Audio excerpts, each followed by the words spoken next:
Are you Mr. Daly? Correct. I've got a telegram for you, sir. Would you mind reading it? Yes, I will. Dear Mr. Daly, you've just become the father of triplets. Well, I never did. Go on, you must have done. That's wonderful, sir, isn't it? How do you know? That calls for a celebration. Really? Come on next door, I'll buy you a drink. I don't drink. We'll have a cigar. I don't smoke. You don't drink, you don't smoke. What do you do? Read that telegram. It's good that, love, isn't it, eh? Cheeky. Enjoyed yourself? Why, what are you doing? Where you from, love? Bishop Auckland.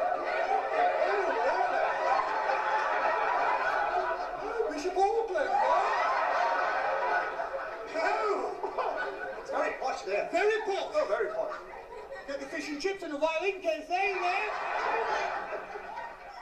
yeah? You shouldn't say things like that to these people. No? I mean, it's a beautiful audience. Just look at the character. Just look at the character on those faces. Yeah, look at the faces on those characters.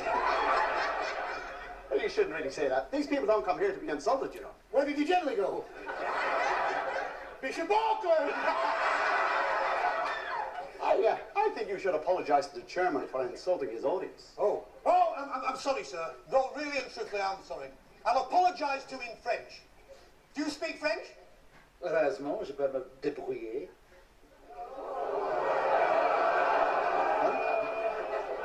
I beg your pardon? J'ai dit, je peux me débrouiller. Yeah, you clean it up. I'll apologize in German. Mr. Sachs. Oh, Do you mind idiots on this show? I certainly do mind idiots on the show. Or would you mind him until I finish singing? they don't think much of you, do they? I had never set eyes on the bloke before in my life.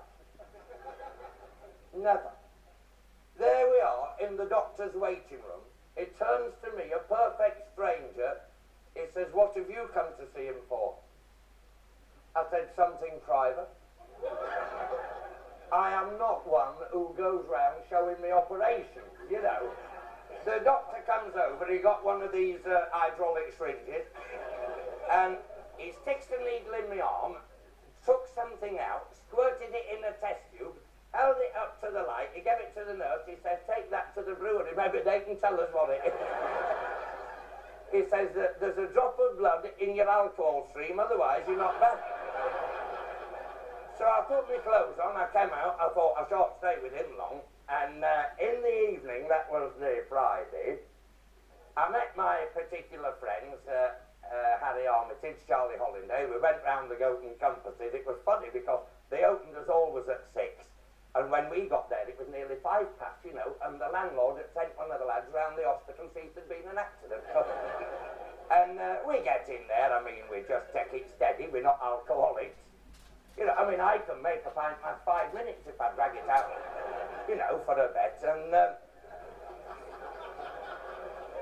we drink in there steady. About 9 o'clock, Harry upset the landlord, which is quite easy. I thought, I'll get these 3 out of here. So I said to the barman, I said, "Where's this new games room they've opened?" He said, "On the 3rd floor. He said, "In the state that Charlie's in, you want to send him up in the lift."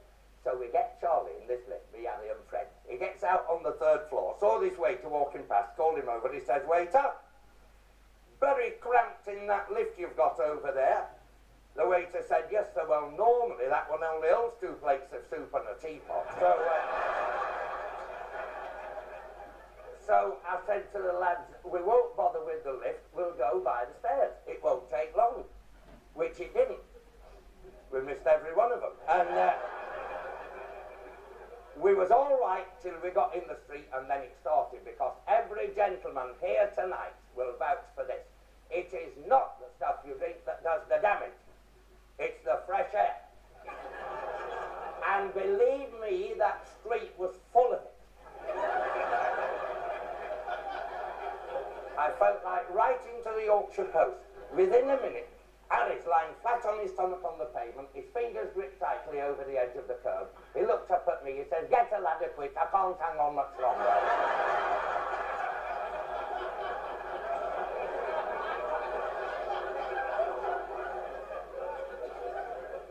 Do you mind not laughing while I'm talking? I'm trying to get... And I helped him stand up, look round, there's Charlie, hanging around the lamppost, knocking on it like mad. I said, "What are you knocking on there for?" He says, "I know there's somebody and there's a light on upstairs." So we get to Harry's house, he was looking for the key and I was looking for the door. And the door opened, Harry's missus stood there looking daggers at me, Fred and Charlie. Because for some reason, what we have never discovered, she doesn't seem keen on any of us. I thought, she doesn't look very happy, and I'm very good at flattery, and let's face it, the ladies like it, don't they? And she's standing there, she got a long black dress on, a big hat full of flowers. I thought, I'll do it. So I said, "Hello, Mrs. Armitage." She said, "Hello." I said, "Your dress might be tatty, but the hat's very nice." She says, "Thank you, it should be. I've just paid nearly 27.6 for this. It's a new hat, you're supposed to wish on it." I says, "You are?"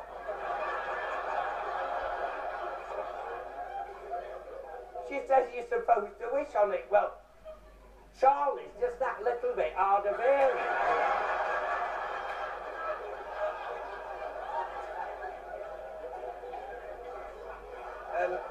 Yeah. And I think he must have misunderstood her. Anyhow, we had to buy her a new hat. Here, I'm off for a new pint. Ta-da for now. So long.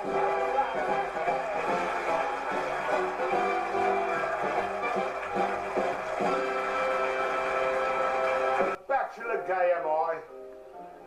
I've been one all my life. I've had a go at most things, but I've never had a wife. I've never known the joy of home, a wife and a little kid. I've had nothing to do with marriage. None of my family did. My mother used to say to us, all standing in a row, "Let's talk about the facts of life." And we'd say, "What do you want to know?" I first fell in love when I was at school. After working like a dog, I managed at last to get the school cert. Her name was Dorothy Ogg. Oh, what a filthy lot up there. I'm not talking to you. She'd long pigtails and freckles too, and wore thick woolly jumpers. We both had braces on our teeth, and when we kissed, we used to lock bumpers. Then our paths soon parted. She ran off with my best friend Jim, and I was broken-hearted. I really did miss him. Next was a barmaid called Lottie. Now, she seemed just the right girl for me. She was buxom and fair, her beauty was rare, and her hangover something to see. Another big girl called Doris, all dressed up in jewels and in fur. I mean a really big girl. She always seemed much nearer to you than you ever did to her. I loved her hard and I loved her long, but too love can sometimes hurt. She had something to knock your eye out.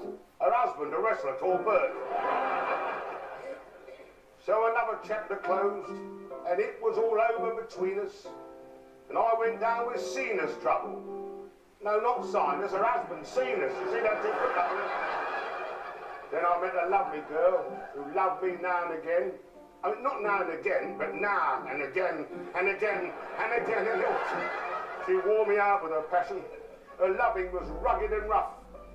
And all I could say at the end of the day was, "I'll be glad when I've had enough." So battered and disillusioned and only fit for the clinic, I finished as you see me now. A real kitchen cynic. Now that's a clever line, isn't it? I thought I'd get away for a bit. To the bridey, bright and breezy. I met a girl whose name was Flo, but her friends all called her Easy. Now, she was big, you couldn't deny. Enormous, there's no doubt. Every time she went on the beach, the tide was forced to go out. And then I met my Anna, a vicar's daughter, well disposed. She had me to tea, went down on one knee and bloody well proposed. My first flush of love, she said to me, and started gaily humming. I said, if this is your first flush, dear, there's something wrong with your plumbing. Now, Anna carried the banner in a style beyond compare, and as a result, she had a large naval officer who followed her everywhere. You see, it was evident. It's that lot up there, you see. We finally went to the jeweller's shop to do the proper thing. The assistant said, are you getting yours? I said, yes, but now she wants a ring. Let's get married without delay, I said, all passion spent. I can't get married just now, my love, she said. I can't get married, it's Lent. What a funny answer. Anyway, thank God she's got it back now. Anna, my darling, here she is. Hello, my lovely Anna. Oh, look, she lovely.